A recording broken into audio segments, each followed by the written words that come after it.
नमस्कार and welcome you all to DRX mentor. मैं हूं डॉक्टर जैन। प्रीवियसली हमने डिस्कस किए थे रेलवे फार्मासिस्ट में जो फार्माकोलॉजी के टॉपिक्स कवर कर रहे हैं हम एक सीरीज़ में। लगभग 6 टॉपिक हम कवर कर चुके हैं।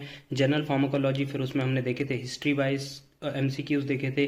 जनरल फार्माकोलॉजी में जैसे रूट ऑफ ड्रग एडमिनिस्ट्रेशन हो गया, रिसेप्टार्स हो गया, फार्माकोकाइनेटिक्स हो गया, डायनेमिक्स हो गया, क्लिनिकल ट्रायल हो गया, उससे रिलेटेड हम एमसीक्यूज देख चुके हैं। और फिर हमने देखे थे एएनएस से related MCQ. In this video we are going to cover MCQs related to CBS cardiac pharmacology. जो सीबीएस फार्माकोलॉजी है उसके क्वेश्चन हम इसमें वीडियो में कवर करने वाले हैं। तो चलिए स्टार्ट करते हैं। बट उससे पहले यदि आपने चैनल को सब्सक्राइब नहीं किया है तो चैनल को सब्सक्राइब कर लीजिए, सो दैट आपको फार्मेसी से रिलेटेड जितनी भी इंपॉर्टेंट इन्फॉर्मेशन है वो मिलती रहे। एडिशनली आप हमारे चैनल को ज्वाइन भी कर सकते हैं, जहां पर आपको मिलता है रेलवे फार्मासिस्ट के प्रीवियस ईयर के question papers and ESIC CGHS सभी के क्वेश्चन पेपर प्रीवियसली आपको प्रोवाइड कराए जाएंगे। प्लस जो एमसीक्यूज में सॉल्व करा रहा हूँ उनकी भी पीडीएफ आपको अवेलेबल कराई जाएगी। तो चलिए स्टार्ट करते हैं। सबसे पहला, बट उससे पहले मैं आपसे एक आरआरबी का क्वेश्चन पूछूंगा जो कि 2019 में पूछा जा चुका है। Who is known as the iron man of India?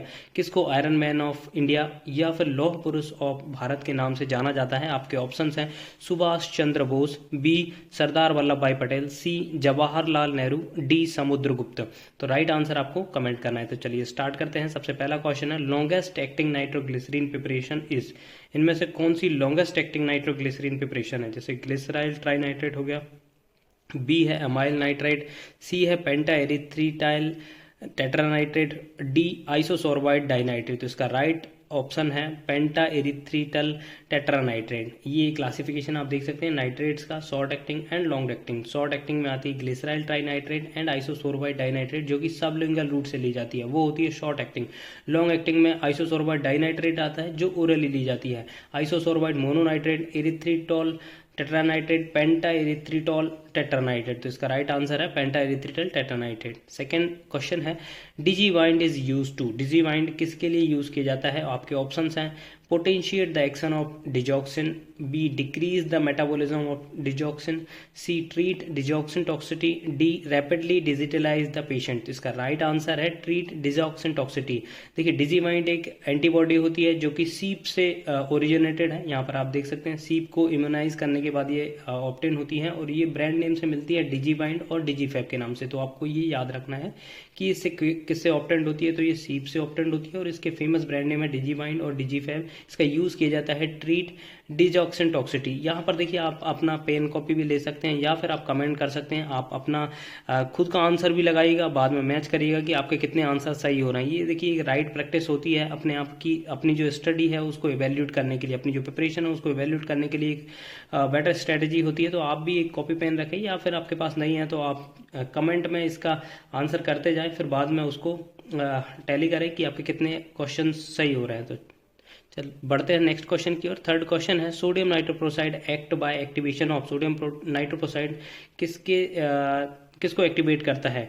ग्वानाइट cyclase, potassium channel, C calcium channel, D cyclic MP. इसका राइट आंसर है गोनाइलेट साइक्लेस। यहाँ पर आप देख सकते हैं sodium nitroprusside nitric oxide generate करता है विच स्टिमुलेट करता है गोनाइल साइक्लेस को, जो कन्वर्ट करता है जीटीपी को सीएमपी में और फिर वैसोडाइलेशन और डिक्रीज करता है बीपी को। तो ये इसका राइट आंसर है गोनाइलेट साइक्लेस। तो ये आपको याद रखना है।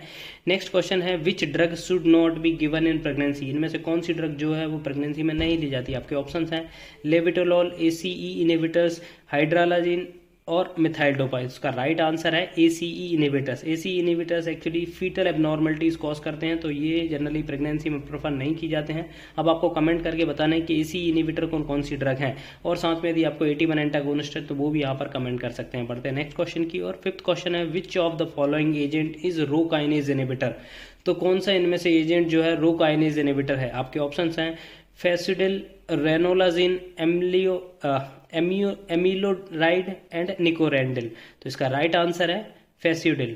ठीक है, रो काइनेज इनहिबिटर जनरली यूज किए जाते हैं, आप यहाँ पर देख सकते हैं कार्डियक पेशेंट्स के लिए, हाइपरटेंशन में, पल्मोनरी हाइपरटेंशन में, कोरोनरी आर्टरी डिसीज में, डायबिटिक कार्डियोमायोपैथी में, वेसोप्लास्टिक एंजाइना में, इस्चेमिक स्ट्रोक में, हार्ट फेलियर में, इरेक्टाइल डिस्फंक्शन में, कार्डियक रीमॉडलिंग। तो इतनी जो डिसीज होती है उनमें जनरली यूज की जाते हैं। जस्ट आपको याद रखना है रो काइनेज इनहिबिटर एक न्यू ड्रग है और ये जनरली कौन सी है? फेसिडिल। तो ये आप याद रखिएगा, रो काइनेज को इनहिबिट करती है। ये पूछा जा सकता है क्योंकि ये इन्वेस्टिगेशनल ड्रग है, अभी क्लिनिकल ट्रायल में है, अभी मार्केट में उतना ज़्यादा यूज़ नहीं होती है, बट हाँ क्लिनिकल ट्रायल में है तो इसके बारे में पूछा जा सकता है। बढ़ते हैं नेक्स्ट क्वेश्चन की ओर। Coronary steal phenomena is seen with, कौन सी ड्रग है जिसके साथ कोरोनरी स्टील फिनोमेना देखा जाता है? Dipyridamole, B diltiazem, C propranolol and D verapamil. तो इसका राइट आंसर है डाइपायरिडामोल। तो ये आपको याद रखना है, ये बहुत बार पूछा जा चुका है क्वेश्चन, मतलब आई थिंक CGHS में 2-3 बार पूछा जा चुका है, तो ये पूछने की संभावना बहुत ज़्यादा है क्योंकि एक थोड़ा यूनिक सा भी क्वेश्चन हो जाता है। Coronary steal phenomena is associated with, कौन सी ड्रग के साथ एसोसिएटेड है? तो ये आपको याद रखना है डाइपायरिडामोल। बढ़ते हैं नेक्स्ट क्वेश्चन की ओर। Dofetilide is which class of anti arrhythmic drug. अब आपने एंटी एरिथमेटिक ड्रग पढ़ा हुआ, उसमें class 1, class 2, class 3 and class 4 category किया, तो उसमें से डोफिटिलाइड किस कैटेगरी है? Class 1, class 2, class 3 and class 4। तो इसका राइट आंसर है क्लास 3। यहाँ पर आप क्लासिफिकेशन देख सकते हैं। जो क्लास 1 होती है उसमें कौन कौन सी आती हैं आपकी? Moderately decrease DVDT phase 0, little decrease in DVDT of phase 0, mark decrease in DVDT of phase 0। Second में आती हैं आपकी एडिनर्जिक ड्रग, थर्ड में आपकी आती हैं एजेंट वाइडनिंग एक्शन पोटेंशियल, और फोर्थ में आती हैं आपके कैल्शियम चैनल ब्लॉकर। तो ये आपको याद रखना है, नेम से पूछा जाता है, ठीक है। जो कैल्शियम चैनल ब्लॉकर है वो किस क्लास में आती है, तो आपको पता होना चाहिए, फोर्थ क्लास में आती है। थर्ड क्लास में एजेंट वाइडनिंग एजेंट आते हैं, या एडिनर्जी पूछा जाता है कि जो प्रोपेनोल, स्मोलोल वगैरह है वो किसके अंदर, किस क्लासिफिकेशन के अंदर आती है? क्लास 2। यहाँ से एक क्वेश्चन और बनता है, आपने कई बार देखा होगा, सोटालॉल, इसको क्या बोलते हैं कि ये क्लास थर्ड की, इस क्लास सेकंड की है, बट ये क्लास थर्ड की प्रॉपर्टी भी रखता है। तो ये पूछा जाता है इसमें से कौन सी ड्रग है जो क्लास सेकंड और क्लास थर्ड दोनों की प्रॉपर्टी रखता है? तो इसका राइट ऑप्शन है सोटालॉल। तो ये आप याद रखिएगा। नेक्स्ट क्वेश्चन है urgent treatment of procainamide toxicity is, इनमें से प्रोकेनेमाइड टॉक्सिटी के लिए कौन सा यूज किया जाता है? Calcium chelation, KCl, nitroprusside, sodium lactate. तो इसका राइट आंसर है सोडियम लैक्टेट जनरली प्रेफर किया जाता है आपके प्रोकेनाइड टॉक्सिटी में। बढ़ते हैं नेक्स्ट क्वेश्चन की ओर। Class 3 anti arrhythmic drug is, कौन सी क्लास 3 एंटी एरिथमेटिक ड्रग है? Amiodarone, phenytoin, propafenone, pindolol. तो इसका राइट ऑप्शन है एम्यूड्रोन। तो यहाँ पे आप देख सकते हैं जो हमने प्रीवियसली पढ़ा भी था, यहाँ पर देख सकते हैं जो क्लास थर्ड है वो एम्यूडोरॉन है, ड्रोनिड्रोन है, डोफिटिलाइड है, आइविटिलाइड है। तो ये आपको याद रखना है क्योंकि ये सिंपल से क्वेश्चन आते हैं आपके क्लासिफिकेशन से ही।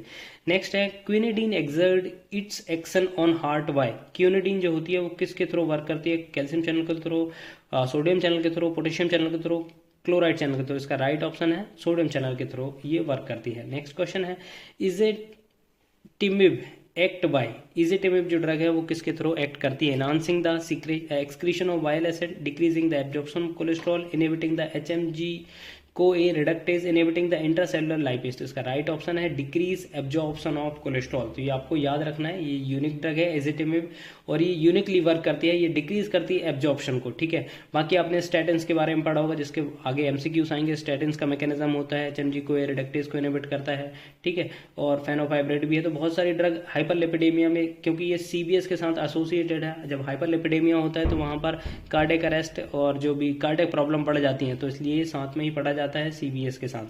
बढ़ते हैं नेक्स्ट क्वेश्चन की ओर। 12th क्वेश्चन है mechanism of action of statin. इसमें से कौन सा स्टैटिन का मैकेनिज्म है? Inhibition of HMG CoA synthetase, stimulation of HMG CoA reductase, indirect decrease of LDL receptor synthesis, inhibition of intestinal cholesterol absorption. इसका right answer, आप देखिए मैंने आपको बोला था HMG कोए रिडक्टेज को इनहिबिट करता है, यहाँ पे क्या ऑप्शन है? Stimulation of HMG CoA reductase और inhibition of HMG CoA synthetase. तो इसका राइट ऑप्शन थर्ड वाला होगा, C, indirect increase of LDL receptor. यहाँ पर आप देख सकते हैं जो सिंथेसिस होती है एसिटाइल कोएंजाइम से बनता है 3-HMG कोए, फिर उससे मेबेलोनिक एसिड बनता है, फिर डायरेक्टली फिर आपका बनता है कोलेस्ट्रॉल। तो यहाँ पर एक एंजाइम वर्क करता है HMG कोए रिडक्टेज, तो स्टैटिन इसको ब्लॉक करते हैं, बट यहाँ पे ऑप्शन नहीं है। यहाँ पर आप देख सकते हैं इसका एक्सप्लेनेशन भी, statins are most powerful LDL, यहाँ पर देखिए, as a liver require cholesterol for synthesis of bile acid and steroid hormone, it respond by increasing the uptake of LDL from the plasma. This is done by increasing LDL receptor on its surface. तो ये दो mechanism आपको याद रखना है, या तो आपको मिलेगा वहां पर HMG कोए रिडक्टेज इनहिबिटर, ठीक है, और या फिर आपको LDL रिसेप्टर का अप रेगुलेशन मिलेगा। तो ये दो मैकेनिज्म है जो आपको याद रखने हैं, ठीक है। नेक्स्ट क्वेश्चन है 13, the rate limiting steps in cholesterol synthesis is inhibited by. कौन सी जो ड्रग है वो रेट लिमिटिंग जो होती है HMG कोए रिडक्टेज उसको इनहिबिट करते हैं? तो आपको पता है स्टैटिन जनरली जो आपके रेट लिमिटिंग एंजाइम है HMG कोए रिडक्टेज उसको इनहिबिट करती हैं। नेक्स्ट क्वेश्चन है HDL is specifically increased by, HDL जो होता है जिसे हम गुड कोलेस्ट्रॉल भी बोलते हैं, किसके थ्रू इंक्रीज किया जाता है? Lovastatin, niacin, gemfibrozil, probucol. तो इसका राइट आंसर है नियासिन। अब आपको यहाँ पर कमेंट करके बताना है कि नियासिन का कौन सा विटामिन होता है, vitamin B1, vitamin B2, B3, B4, B5, इनमें से कौन सा विटामिन होता है जो कि आपका नियासिन होता है, और ये HDL जो गुड कोलेस्ट्रॉल होता है उसकी सिंथेसिस को इंक्रीज करता है। बढ़ते हैं नेक्स्ट क्वेश्चन की ओर। Renin is a secreted by, renin आपने रेनिन एंजियोटेंसिन सिस्टम पढ़ा होगा, उसमें से रेनिन जो एंजाइम होता है या जो हार्मोन होता है वो किसके थ्रू सीक्रेट होता है? Juxtaglomerular apparatus, PCT, DCT, collecting duct. इसका राइट आंसर है जस्टाग्लोमेरुलर एपरेटस। ठीक है, तो यहाँ पर आपके सारे क्वेश्चंस कवर होते हैं। बाकी आप कमेंट करके बताइए आपके कितने क्वेश्चन सही हो रहे हैं, सो दैट मुझे भी लगे कि हाँ मैं आपके लिए वीडियो बना रहा हूँ तो आपके लिए वो हेल्पफुल हो रहा है। आई होप ये इन्फॉर्मेशन आपको अच्छी लगी होगी। अच्छी लगी होगी प्लीज चैनल को सब्सक्राइब करिए, वीडियो को लाइक करिए, शेयर करिए एंड कमेंट करिए। Thank you. नमस्कार एंड वेलकम।